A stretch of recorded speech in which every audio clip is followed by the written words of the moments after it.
Oh, god damn it. I was looking forward to this one, too. I guess a nice way to sum up all the problems I have with this game would just be to say that it feels half-baked.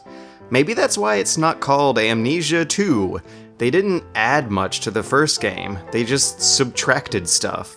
There's no insanity mechanics, there's no night vision, there's no lamp oil, no inventory, no health meter, no crate towers, no fully exposed penises. So many features that define the brand have all just been stripped away. Not figuratively, literally. It's an awfully limited experience compared to the first, and all those limited features means limited interactivity. Since you don't have long-term inventory storage, most of the game's set pieces are contained in small, easily manageable locations. It doesn't require you to backtrack long distances or pay attention to the small details. In fact, the few puzzles that are there can be solved in a pinch. The straightforward layout of the game won't leave you lost or disoriented either. You just always need to figure out how to move forward.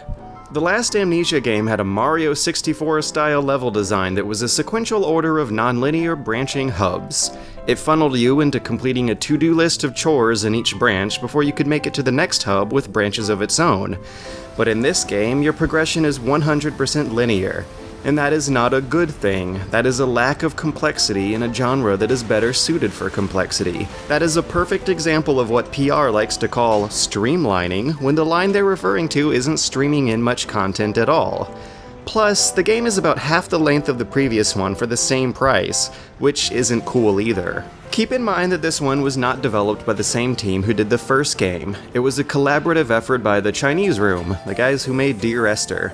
And Dear Esther had its strangely creepy moments. It sounds like they could have done something with that matchup, but reality has turned its ugly head and shown us that these two teams aren't as compatible as one might imagine. Their combined effort is a game that amplifies the shortcomings of Dear Esther while barely utilizing the strengths of Amnesia. And you know, I always thought that numberless sequels are kind of a bad gamble anyway.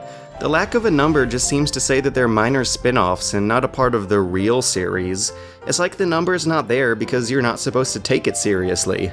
In this case, they took out that number and suddenly thought that they're allowed to cut all kinds of corners. And even for a numberless spin-off, it still falls flat. Compare it to Metro Last Light. That was a totally okay numberless sequel. It was just more of the same. A little better in some respects, a little worse in others. But on the other hand, Amnesia: A Machine for Pigs is less of the same. At this point, it's hard to tell if they were trying to do something original with this game or if they just did a quick and dirty job of implementing their ideas. There are less features and there are less mechanics. It even looks worse, for real. This utilitarian brown factory has less interesting things to look at than the over-the-top gothic castle in the previous game. There's also some really poor usage of overlay effects. Some rooms are covered in a really obvious blue filter, the kind that just screws up the lighting and doesn't do anything else. But it does some of the good things of its predecessor, like being scary. It still knows how to create tension just from map design alone, but it's just not scary enough. It's not as scary as the previous games, and certainly not as scary as the Penumbra games that came before it. And by the way, those were really good. I don't know why they weren't more successful. Anyways, the idea with Machine for Pigs is that they decided to focus less on the survival aspect of the genre to focus more on the horror aspect. But that idea doesn't really work in practice, because the resource management of survival horror is just one more thing to be horrified of. You could easily screw yourself by using up all your lamp oil in the last game, or from running out of sanity while hiding in the shadows from an incoming monster. That just added more things to worry about. A tiny trickle of vital supplies means that you have to play conservatively and prepare for the unknown, because you never knew when you'd hit a long section of the game where they just wouldn't give you any supplies at all. But in this game, your health regenerates and your lamp has infinite fuel, and the only things to find are just notes. And that's really sad, because it gets the whole atmospheric horror thing right, and you're still just as disempowered as you were in the last game. But once you figure out how this system works, the simplicity of it all just ruins the mood. Inventory management gives you a reason to search these cabinets. It gives you a reason to really get invested in the environment you're depending on. There's less reason to get immersed in this place when there are less meaningful things to find in it. So you're never gonna run out of supplies, and you don't have much incentive to explore. And since it doesn't do the jump scare thing, the only problem you really have to worry about is stumbling into the monster's line of sight unexpectedly. And since they usually walk in on a loud audio cue, that's probably not gonna happen. Oh, but those monsters are actually a whole can of worms on their own. There's so many things to talk about, but I guess a good place to start is just how many times you actually have to share a room with them.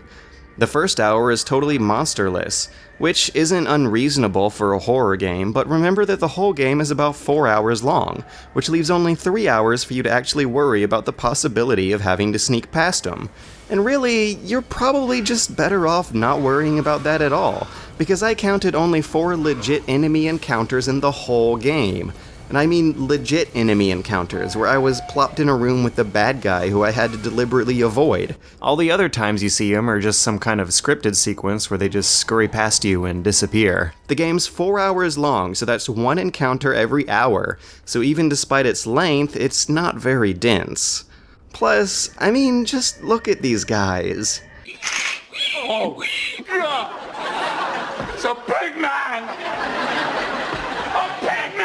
Frictional's games have had some of the best monster designs in the business. Back in Penumbra, we had these guys, and then in Amnesia you had this guy, and in the expansion we got these crazy things. But these pig-themed monster men, I don't know why, but they just don't do it for me. They just remind me of Paige from Beyond Good and Evil, or Marty Feldman. But maybe I'm being too harsh on it. A Machine for Pigs definitely has some redeeming value, but you really gotta scoop it out from the rough. And by that I mean that it has some good moments of writing and voice acting and an otherwise laughable story. The game's one redeeming value is that it makes excellent use of its Industrial Revolution setting. It amps up the nightmarish qualities of a late 1800s factory to a ridiculous level, using it to set the tone for one of the darkest and most cynical stories around. It conjures up the shock imagery of Eisenstein and the jungle. It rakes up the worst mud this setting has to offer and builds an effectively disturbing game out of it. At its best moments, it'll have its characters making some downright nauseating observations about the human condition itself, the kind of things that remind us why socialism was so popular back then. But at its worst moments, it's reminding us of why game stories rely on lame fantasy cliches. Since the game's been out for over a week, and since I'm not gonna recommend this one anyway, I kinda wanna spoil a few reasons why it doesn't work. You see, this game has a problem with presenting the finer elements of its plot. It doesn't really know how to explain its pseudoscience without letting a whole bunch of ridiculous fantasy elements drop in from nowhere. The last game was pretty liberal about employing Lovecraftian cosmic horror, but this one wants to be more conservative about that, while also buckling on it when it can't come up with any better explanations behind why it's a cheesy video game. You can effectively make a horror novel or film about just one monster occasionally chasing characters in between scenes of conversational drama, but long-lasting survival games like this generally require one character to overcome lots and lots of more physical obstacles. So you're probably just gonna throw lots of monsters at them. And the explanation they wrote in for the origins and purposes of these monsters is something that's so profoundly beyond the realm of believability, even for a fantasy horror game, that I just couldn't suspend my disbelief to enjoy it. About 3 hours into it, the overarching plot just starts to get stupid, but that happens around the same time our main character's story starts to make sense and come together in an understandable way. But all the characters have motivations that are so contradictory and unreasonable that all you can do is just question everyone's actions instead of accepting them. And this is all happening while you're running away from mutated pigmen who are transformed by one half of someone's soul trapped in a magical orb found on the Aztec pyramids. You know what? No. I'm not gonna try to explain it. If the pig man had a car, he would give you a ride. How do you know? What if the pig man had a two-seater? Be realistic, George. It does the Dear Esther thing with a disembodied voice delivering lines over music, and when it does that, it kinda works. It doesn't stick with that device though. The individual lines of dialogue stand on their own, the music stands on its own, but the presentation therein is so wrong. The whole experimental walking simulator shtick is out of its element here.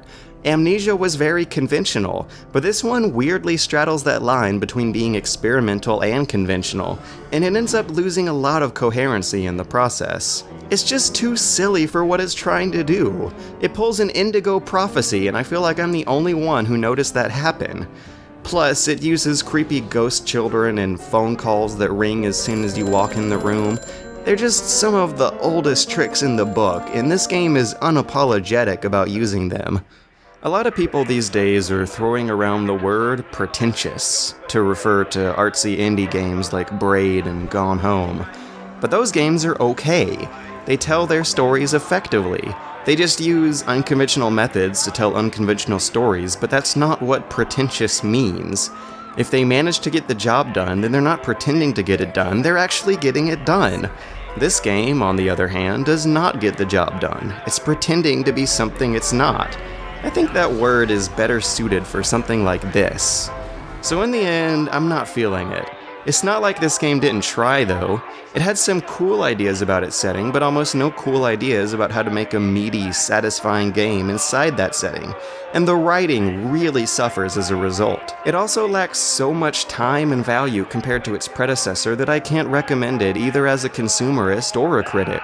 So I think you guys are all better off skipping this one.